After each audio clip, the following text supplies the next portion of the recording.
All right. Hi, team. Welcome to the Carb-Appropriate Podcast, where I talk to inspiring people in health, fitness, nutrition, business, and the creative arts who are doing interesting things to improve performance and maximize human potential. Today, I'm speaking to Paul Cadman, a nutrition and performance coach specializing in maximizing endurance performance. Now, I met Paul originally through the Holistic Performance Institute. Paul was studying at Massey University doing postgrad in nutrition and wanted to finish off or do some extra stuff with us at the Holistic Performance Institute in our grad cert and nutrition program. I was pretty impressed. Basically, as soon as I met Paul, he was a pretty intense dude. He's obviously here and listening, so this is kind of awkward for him, but a pretty intense dude. But I was very impressed by his background, which he'll tell you a little bit more about in business and his approach to nutrition coaching and endurance coaching. So went on to be one of our best students and is now, becoming a real mover in the endurance space. So welcome along, Paul. Cheers, Cliff. Great to be here, mate, and good to be talking. So, yeah, it's a great opportunity to have a yak for 20 or 30 minutes about the work I'm doing, and especially the interesting stuff that I'm experimenting with on myself. I guess N=1 is pretty interesting for me, to be fair, and it's a constantly moving beast, and I'm always looking to try new stuff, I guess, to see how I can progress and develop as a coach, especially, I guess. Yeah, and I mean that's why I really wanted to talk to you, because whenever we get together and have a chat, you're always doing something interesting. So I thought people need to know about this. So tell us a little bit about your background.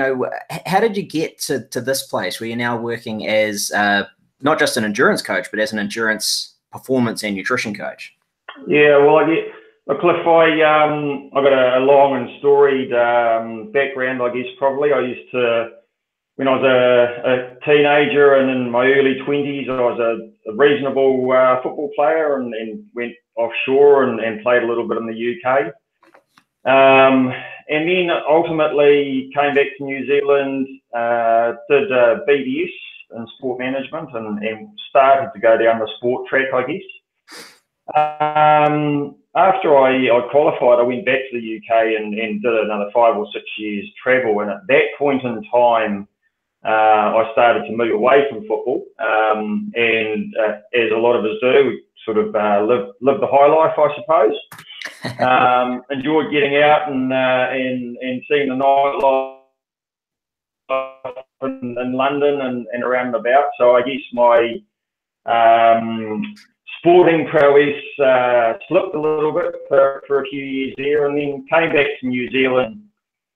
At that point in time, in corporates for 3 or 4 years in the US, back to New Zealand, straight back into corporate life here as an accountant. So that was a bit of a went down here and had a look at a mate racing. Fuse was lit, I suppose, for the endurance sports side of things, and decided that year, after a couple of line reads on the sideline, that I'd give it a crack the next year. So that was the start of the endurance journey, I suppose, for me. And 12 months after watching my first Ironman, I competed and got through it, which was pretty good fun and a bloody good challenge. Having known nothing about nutrition at that point in time either, so I look back now and think about scoffing down 14 Weet-Bix for breakfast, and I do shudder a little bit, to be fair. Yeah. So I mean, that was probably 10 or 12 years for me of endurance sport until the body broke down a little bit, and then towards the end of that was when I really started to get interested in nutrition, to be honest. And all the way along, I was still in corporate. I was working for Lime, the brewery at the time. So it was interesting for me, but I definitely then started to become more and more interested in the role that nutrition played in my sport. But also how that went with day-to-day life. So, you know, three odd years ago now, I took redundancy at Lion, and my wife, who's very supportive, suggested that I kind of follow the dream, if you like, which was great. You know, lucky enough to be in the position to do that. So I, like you said, started my formal nutrition study at Massey, I guess, and just found that to be not keeping pace with modern day, if you like, enough for me, I suppose. And whenever I tried to challenge, couldn't really have a good conversation around my ideas. And that's when I was introduced to you and your Learning Institute, and found that really engaging, to be fair. And look, I mean, one of the real positives for me, and one of the attractions, was your openness to conversation and challenge around what's actually going on here and now, as opposed to what was happening 40 years ago. So, I mean, and that really, at that point in time, did spark my interest in doing some self-experimentation, I suppose, and trying to figure out for myself what worked and what didn't. You know, it really, working with Joe McQuillan when I did some riding in Australia, really piqued my interest, I suppose, because they were long races that really did need some alternative fueling strategies to get through these long sort of full day bike races. And that's when I started to look at LCHF and during training and racing nutrition in a different light, I suppose, which segued in really nicely to my study. Yeah.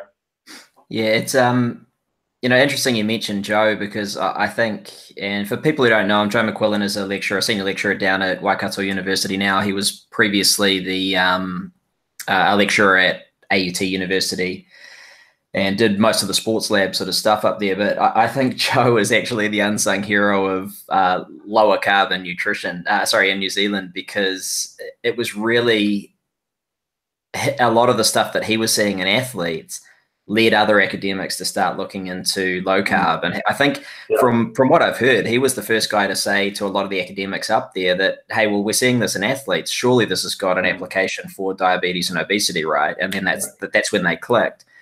And so that's when, you know, Karen Zinn and Grant Schofield and those people up there that I work with now, they really started to look a lot more into this. But I think Joe was ahead of the curve. So he's a bit of an unsung hero, but he's done some great work in that space. Oh yeah, he was definitely really interesting to watch, and I mean, his, like you say, his thought was ahead of the curve from what I could tell. And you know, I was right at the start myself. I've been experimenting on myself, doing weird stuff for a while, trying to figure out what works. But Joe had some really interesting thoughts, and you know, he threw me in the lab there a few times doing some pretty interesting stuff. But yeah, I mean, like you say, I think he was definitely ahead of the curve at the time. Yeah, so tell me about that journey now. I mean, you've obviously been doing, and I love how you talk about self-experimentation and N-of-1 stuff, because that's often a little bit derided in academia in particular. People say, oh, well, that's just N-of-1. But N-of-1 is two things, I think. It's where things start, because, you know, the person you can experiment on most is yourself, obviously. Yep.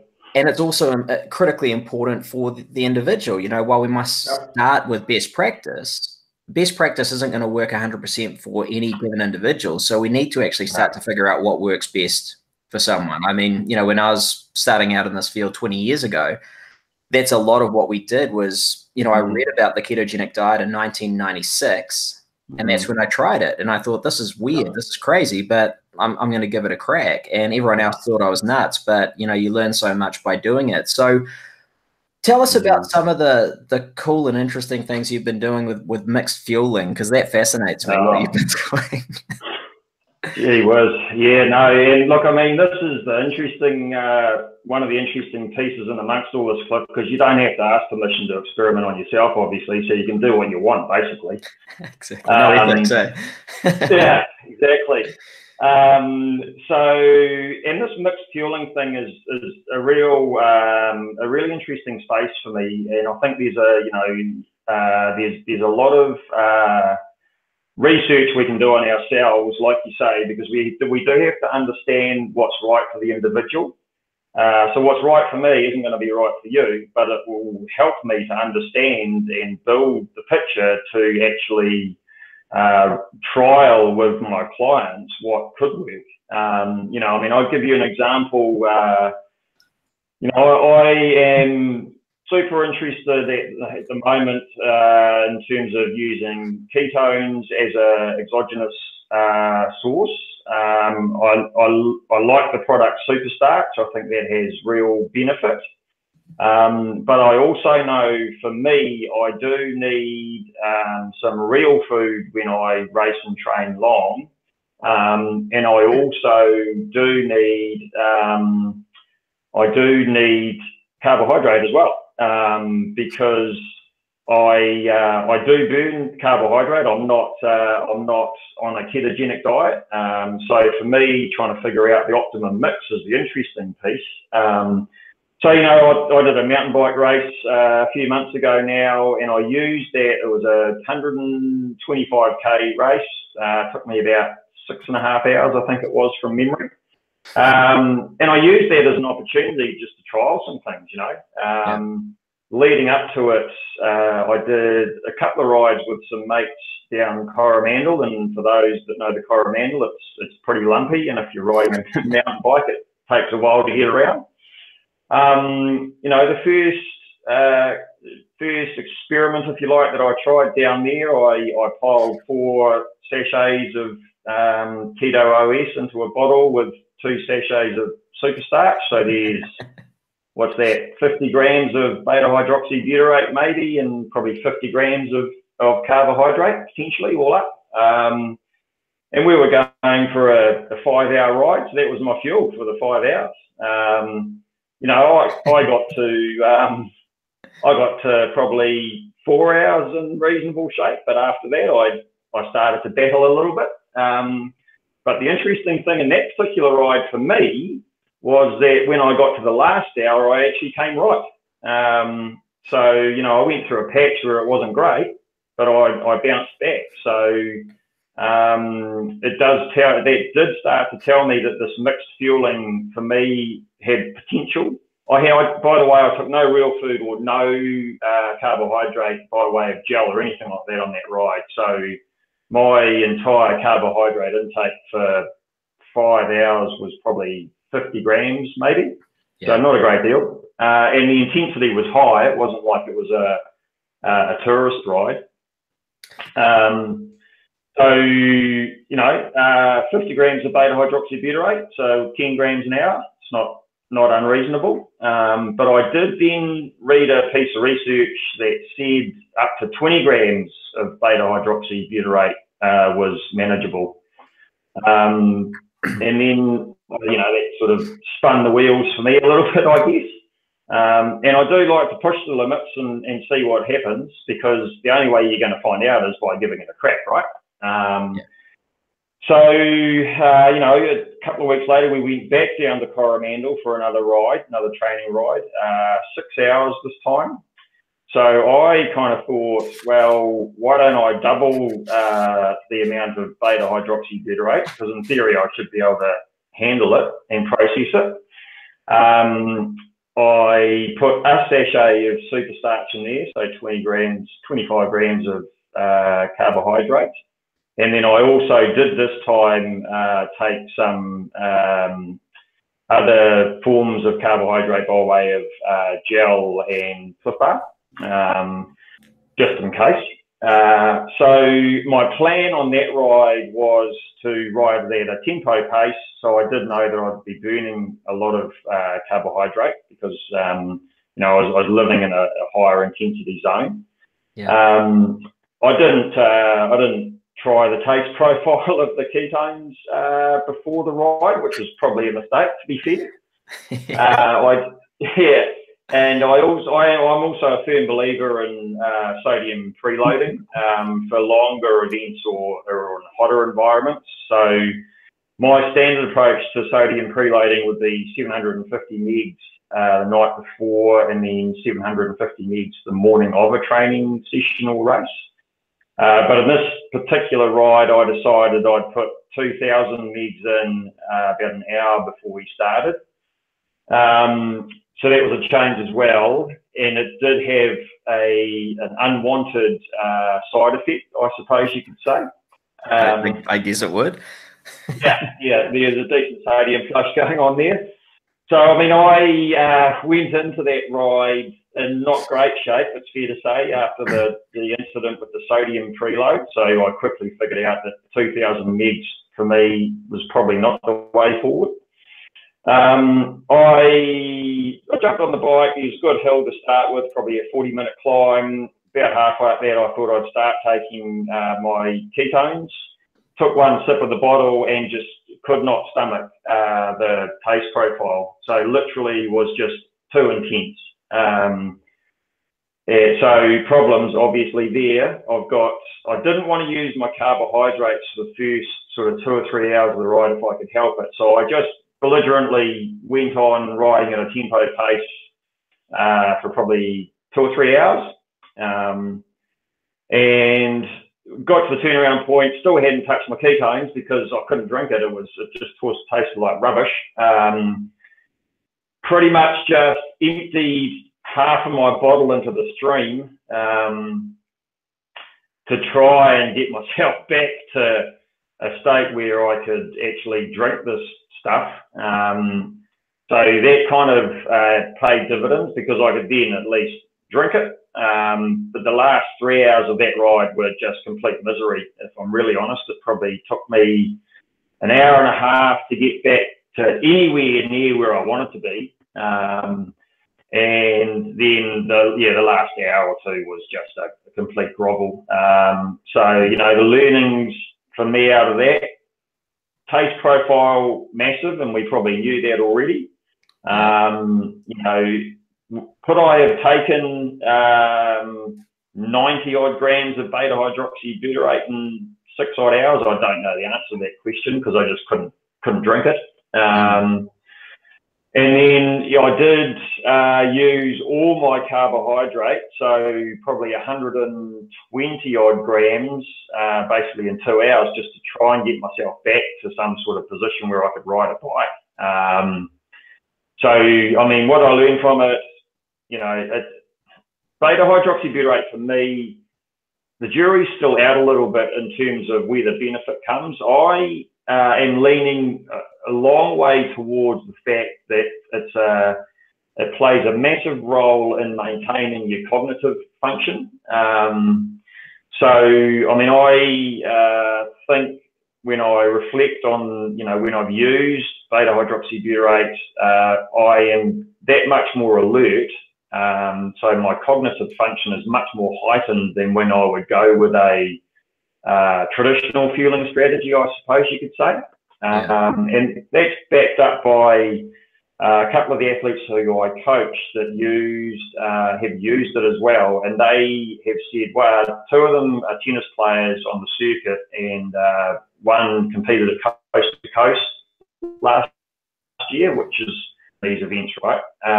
The tennis players, as soon as they used beta hydroxybutyrate, the coach rang me and asked me if it was legal. Because seriously, wow. He said their gameplay and their ability to hit the big points was just amplified so much compared to their normal match play. The stuff had to be illegal, you know, it had to be on the banned list. So that was one piece of feedback that was really positive in terms of this cognitive piece. And the guy I coached who did Coast to Coast was of a similar opinion. So he said, when I was in the kayak, I could think much more clearly than I have been able to previously. So for me, the cognitive piece is massive with this beta hydroxybutyrate. I also think that the majority of age group athletes will respond better to a train low, race high approach. So there is still a need for carbohydrate supplementation for the vast majority of the endurance, athlete population, because they do live at intensities some of the time that does burn a lot of glycogen. And, unless you're Dan Plews or someone like that, the chances are you're going to have to supplement with carbohydrate during an endurance event to get your way through to the finish line in good shape.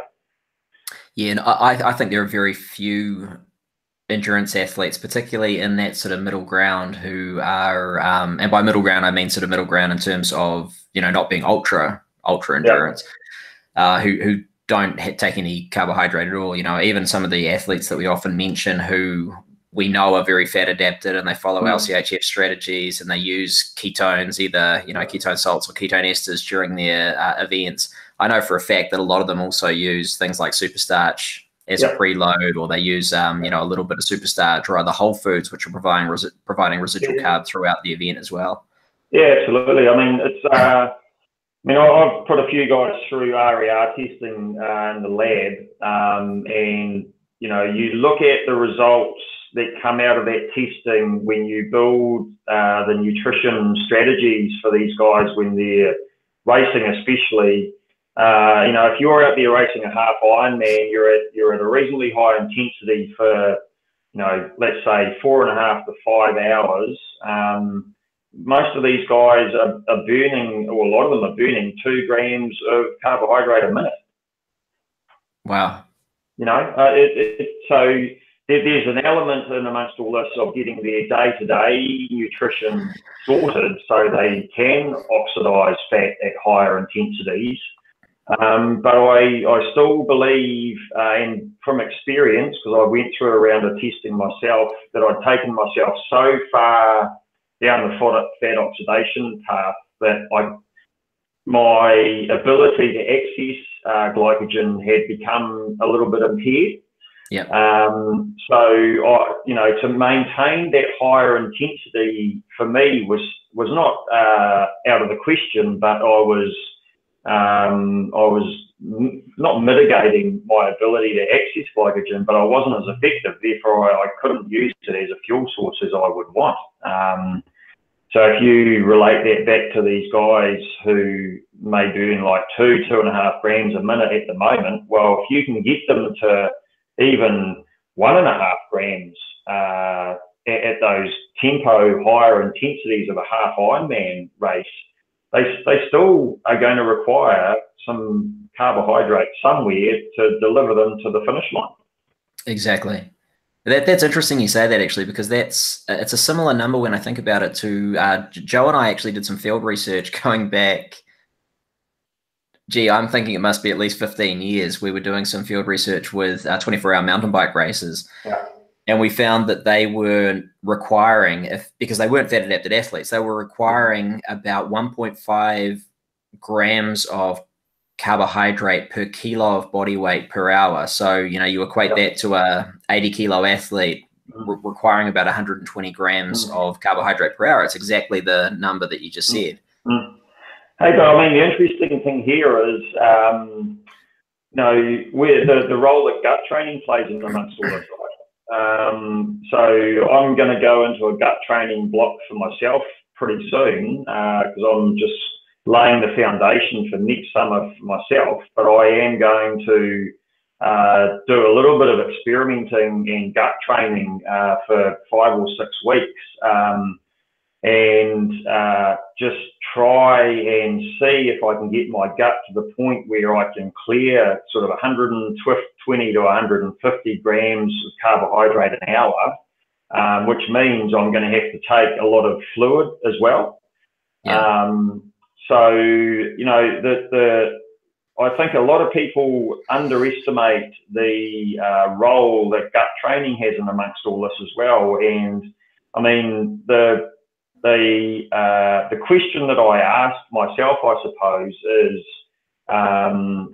where do you take the fueling strategy side of things for an individual in terms of the building the best possible solution for them as an individual?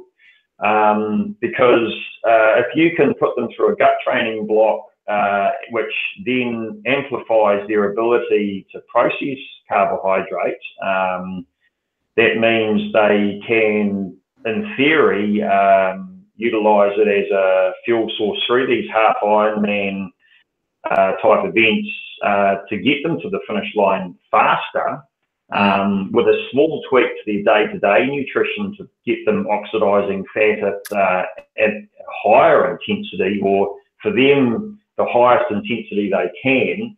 It's about finding that happy medium. Yeah. Don't go so far down the path of LCHF or ketogenic for everybody, or don't go so far down the path of keeping them on a high carb. There's got to be some happy middle ground for most individuals in terms of a mixed fueling strategy to get them to the finish line quicker than what they have done previously. Yeah. It's a super interesting thing, that you're talking about here, because really, I think this is what it comes down to, particularly when you're working with athletes, is what works, right? So if you can figure out what works, you've won. And I know that sounds sort of self-explanatory or a little bit ridiculous, but the same route is not going to be optimal for everyone. And a lot of that doesn't come down to physiology always. It comes down to how you can fuel during an event, what you're prepared to take in, what your gut tolerance is, all these various things. Yeah.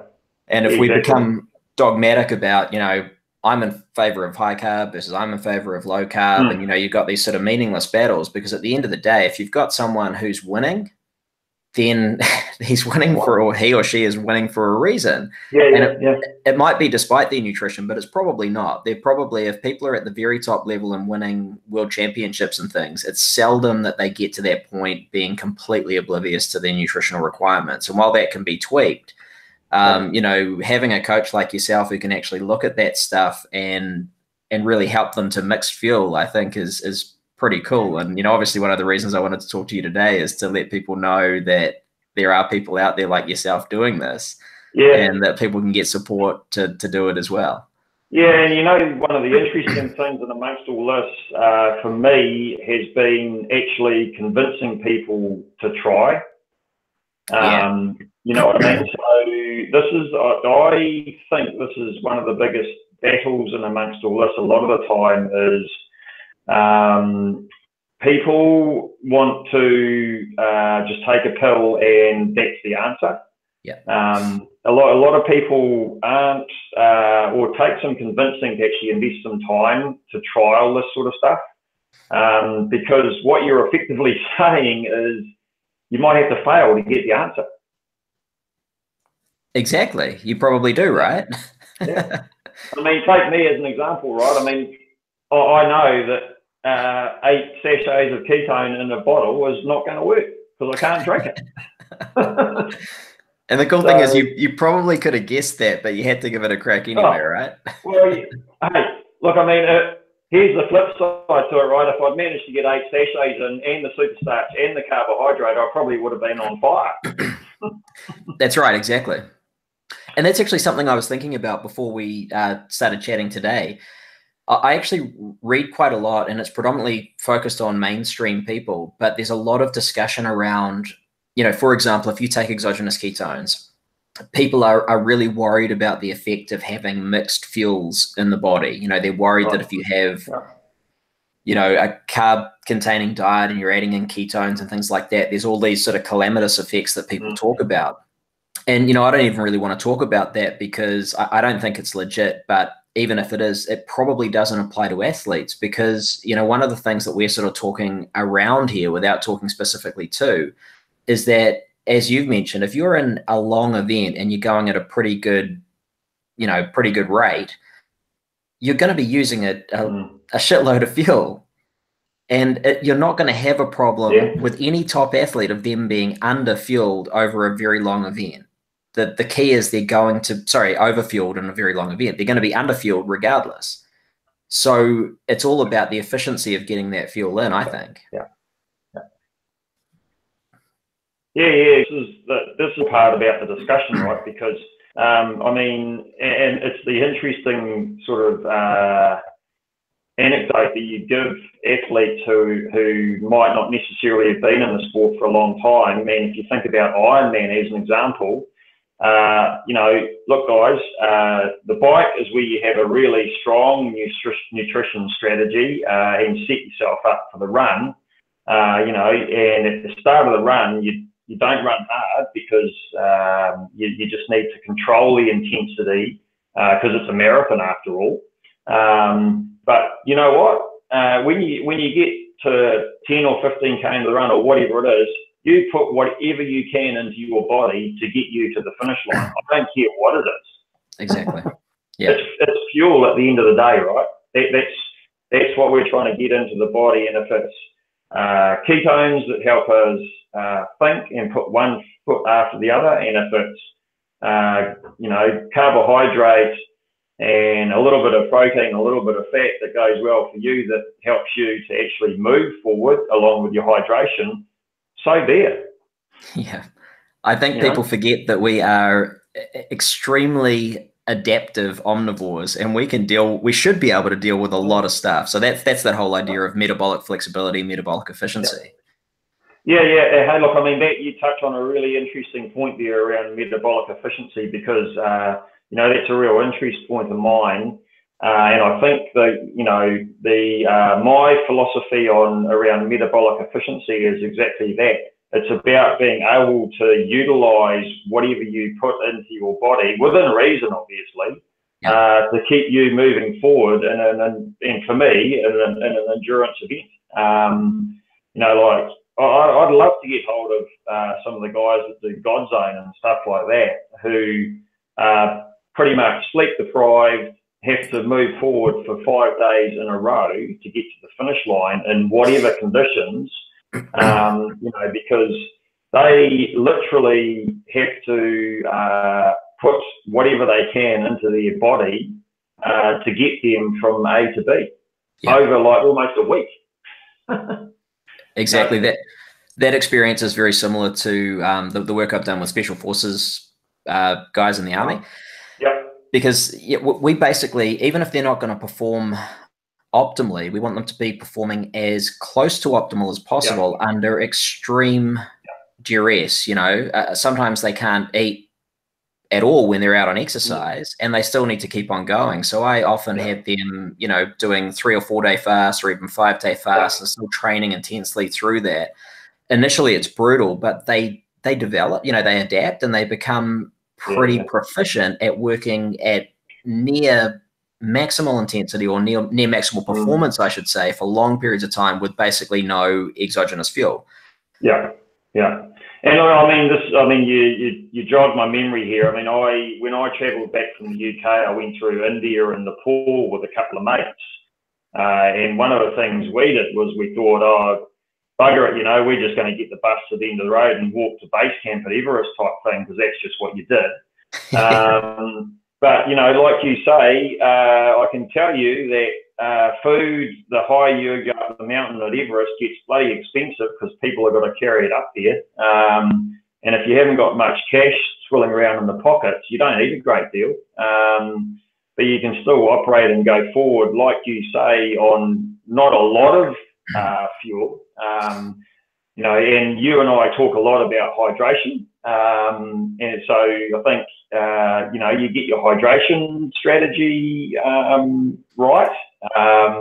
That goes a long way to supporting performance. And then you mix that with a good, solid nutrition strategy, but also being aware that, you know, you have to be able to utilize whatever's there from a nutrition standpoint. Then you're starting to get some progress in terms of performance for the individual. Yeah. I mean, that metabolic efficiency piece, mate, is just super interesting, you know. Yeah, and I think it's been conflated with just purely, people being keto, and I don't think that's the point. I mean, I think that's almost contra to it, because if people think the only way to be flexible is to never eat carbohydrate, then that's pretty conflicted with what we're actually saying, that you should be able to use all the fuels available, really. Oh, totally, and I think your point's really valid, because I think if you're looking in from the outside, you would probably define metabolic efficiency as how much fat can you burn. Yeah. You know, so it is. I think it's a little bit misunderstood, to be fair. The whole metabolic efficiency piece, because it's not about how much fat you can burn per se. It's about, like you say, the substrates that you can use at certain times. Yeah. So I guess it may or may not be in line with that, but what do you think are, first off, some of the biggest mistakes that endurance athletes make nowadays? Look, I think probably they don't trial enough. Yeah. So, I mean, having been through it all myself, I think, and if I reflect back on when I was racing way back when, I didn't trial enough. I just thought that if I went out and I had my 4 gels an hour, that would be fine. Yeah. So I encourage people to trial stuff. Here's kind of the overarching goal that we're trying to achieve here, in terms of fueling. You go out and you trial as much as you can under the right conditions. And, if you're going to go you're training for Ironman and you're out for a 5-hour ride, well, here we go. I want you to try and get in 300 grams of carbohydrate, for argument's sake. But how you actually get that is entirely up to you. Like, I want you to try different stuff. Gels, bars, super starch, rice cakes, whatever it is, banana, I don't know. Just go and try it and understand what works, or what you think works for you as an individual, because it's your body, and you'll give solid feedback in terms of how you feel on different fuels and whether you can stomach them or not. I can look at the other end and see the numbers, so I can tell from that, but I don't have your body. So get out there and trial stuff would be the first thing I'd say. I do also think that hydration is just such a massive implicator, can be a massive implicator in performance, especially for age groupers that are out there for a long time. I read a piece of research around, and Gabor Selassie, I think, was one of the subjects from memory. He lost body weight over a 2-hour 5 marathon, but they're outliers. We're talking about age group main that are out exercising 12, 14 hours. So they have to have a really good handle on hydration that goes along with that as well. So I don't think people spend enough time understanding their hydration, and that can implicate as well, because it forms part of the bigger picture, obviously, in terms of fueling. So there's that piece there. And I think, not a lot of people actually do enough experimenting at, if they want to race well, at race pace intensity. Because the harder you race, the less blood is going to the gut, obviously. The harder it is to clear fuel. So there's no point you trying to shove bars down your throat if you're out there at high intensity, because the chances are you're not going to clear it. Yeah, exactly. A good mate of mine who races Ironman pretty hard, just shoves 20 gels in a bottle, you know, and that's it. You know what I mean? But he arrived at that because he did a bit of experimenting and figured out that that's what worked for him. So that's 400 grams of carbohydrate, thereabouts, 400 or 500 grams. Yeah. So he'd have to take a lot of extra water with that too, right?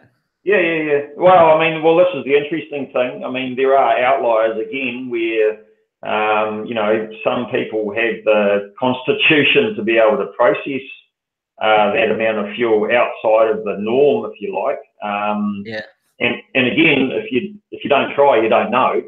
But yeah, the chances are you've got to have a fair amount of hydration to clear that amount of fuel. But it comes back to this, you know, figuring out what works for you as the individual. Yeah. Because there's no rule book. No, there isn't. I guess that's the, you know, one of the key things that people can take home from this sort of chat is that value of self-experimentation and having the freedom, I guess, to be able to trial things, have a bit of fun, you know, have a bit of a chance to play with what you're doing. But in line with that, I guess there's also there's obviously people that you've learned from, and you know, maybe books that are your sort of go-to resources. What are some of your sort of go-to resources now for what you're doing with your coaching and what you're doing yourself? Well, look, from a nutrition standpoint, yourself, Cliff. I mean, I obviously enjoy our chats, and they had an enormous amount of value to me. I also have started talking to a couple of physiologists at High Performance to just look at different approaches to training. So I'll be doing some experimenting myself in terms of my training with a few different approaches there. So I guess what I'm saying there is, you know, if you're looking for things to try, there's no harm in asking people, because the worst they're going to say is no. The best they're going to say is, oh yeah, try this, try that. And you know, I'm super interested in trying to tap into as many different resources as possible. So in that respect, I mean, I don't necessarily push myself down one route. I try and look quite wide. But one of the things I do quite regularly, and anybody can do it, is I'll go on Google Scholar as an example and just type in, you know, an interest for me. So it might be gut training for endurance athletes, or, you know, sodium preloading for endurance athletes, whatever it might be, because there is a plethora of information available in terms of research that's being done and is being done at the moment, just around nutrition and training as well, obviously. And you don't have to read the entire case study. You can just skip to the conclusion a lot of the time and take a couple of sound bites out that do start the wheels spinning a little bit. But look, I think for me, so there's that avenue, obviously. I've got some pretty good mates. I mean, Bev McKinnon is fairly well known in the endurance sphere as well. So, you know, he's bit of a hacker himself. Yeah, he's a bit of a hacker as well. Exactly. Yeah. So, you know, I do look at guys within the field as well, and to see what they're doing and trying, just to develop ideas. But I think, you know, one of the real benefits coming out of the corporate environment was that we encouraged the business to look as far and wide as possible for improvement. So this is one thing I would say is, you know, if you're an athlete or a coach or a scholar, you know, you're going to benefit more from just taking the blinkers off and looking outside. And by that, I mean, you know, I'm obviously coaching endurance sport, but I'll go and look at coaches in tennis or football or whatever else it might be, just to see what they're doing, and you may well stumble across some small gems that you can take away from completely different sectors and apply them to what you're trying to achieve. So it's a long way of answering your question, mate, and it didn't really give any specifics, but it's kind of like just go and have a look everywhere, you know? Absolutely, no, perfectly. You know, one thing that I do, just as a bit of an aside there, is you mentioned, you know, getting on Google Scholar or the other databases and having a look at what's out there in your field. I have Google Scholar alerts running all the time, so every day I get a little digest which has, you know, all those areas that I'm interested in, just the key literature that's been published in the last couple of days. So it sort of allows me to stay on top, and it's you know, it's a bit of fun. But I really like that you're talking about things that are a little bit wider than just nutrition. And just while we sort of finish off here, I wanted to know, are there any other, you know, books or resources, particularly books, I guess, that are your real go-tos that aren't in, say, health, nutrition, fitness, performance? I can't remember the title off the top of my head, so that's of no use whatsoever, obviously. But when I took redundancy from Lion, I was kind of in between, and I didn't really know where to next, if I'm honest. Yeah. And so I'll actually flick you the title of the book so you can put it in your show notes. I read a book. It was basically about empowering decision making and moving forward, I suppose you could say. And it wasn't a massive book. It was probably 150 odd pages long, but it had some really insightful pieces in there, just in terms of how to move forward when you may be stuck in a rut's the wrong sort of spin, I guess, but it just highlighted the need for positive thought, I guess, first and foremost, and actually planning. You know, like I think that's what a lot of people also may not necessarily be so great at. And I mean, this is coming back to the literature piece. For me, if you can, you know, it's all about headspace. So if you are a glass half full type of person who is working towards a goal and remains positive, then that's the benefit. So that's the headspace piece. So from a literature point of view, I mean, I'd be encouraging people to, or apps or whatever it might be, to look at that whole mental side of the game, because as soon as you're fit enough or you're strong enough, it's 80 or 90% mental.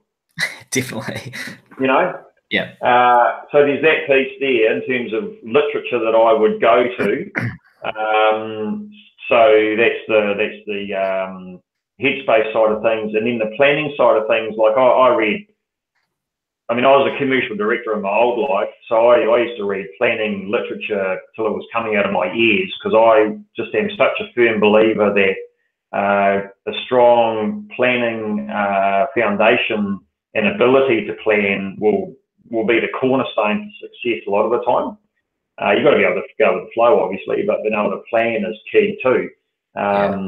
So reading literature just around the different ways to plan and methodologies as well, I think is pretty important. And then I just love autobiographies. Yeah, that's awesome. Yeah. So I think we've taken a lot from that. I really, you know, like I say, appreciate your sort of business-minded approach to nutrition and coaching, because I think that's something that's often lacking. And you sort of summed it up in those last couple of sentences there about a lot of the things that you learned in the corporate world and a lot of the things you read and absorbed and whatnot. I think they'll just naturally translate through what you're doing. And I think, you know, looking in from the outside, it seems like what you're doing with your athletes is really well organized. It's really structured. You obviously have that end in mind, but at the same time, there's the opportunity within it to play and be creative and to figure out what works for the athlete. And I mean, that's amazing. That's what a good coach should do. Yeah, I think, mate, like you say, we need to take this stuff seriously, obviously, because we're accountable to deliver a result, but you've got to have fun doing this, Exactly. You've got to enjoy it, whether you're the coach or the athlete. There's no point doing it, I don't reckon, that's right, if you're not having fun. Because we can make money doing other things, but we choose to do it this way. Exactly. Yeah, it's our life. So where can people find out about you and your coaching, Paul? Well, look, I mean, if anyone's got any questions, they can flip me an email, paul@elevate-coaching.co.nz, or they could go to the website, www.elevate-coaching.co.nz. So I'll flip you that for the show notes, Cliff. But yeah, it'd be great to hear from people, and I'm always keen to chat to different people and have different conversations and have a yarn about different ideas. It's what keeps us alive. So yeah. Awesome, Paul. Yeah, I mean, I highly recommend anyone listening to this later on the podcast who is interested in mixed fueling, any endurance athletes who want to figure out a little bit more about that, get in touch with Paul, because, as far as I can see, you're one of the few guys out there that's actually doing it and actually applying it, both from the sort of N-of-1 for yourself and then the N-of-X for your athletes as well. So I'm super impressed, and I'm really appreciative that you're on the show today, the rebooted Carb-Appropriate Podcast. Cool. So thanks for being on, buddy. Cheers, mate. Thanks for the time. I appreciate it. Cool, mate. Cool. Cheers. Catch you soon. Buddy. Cheers, mate. Bye now. Bye.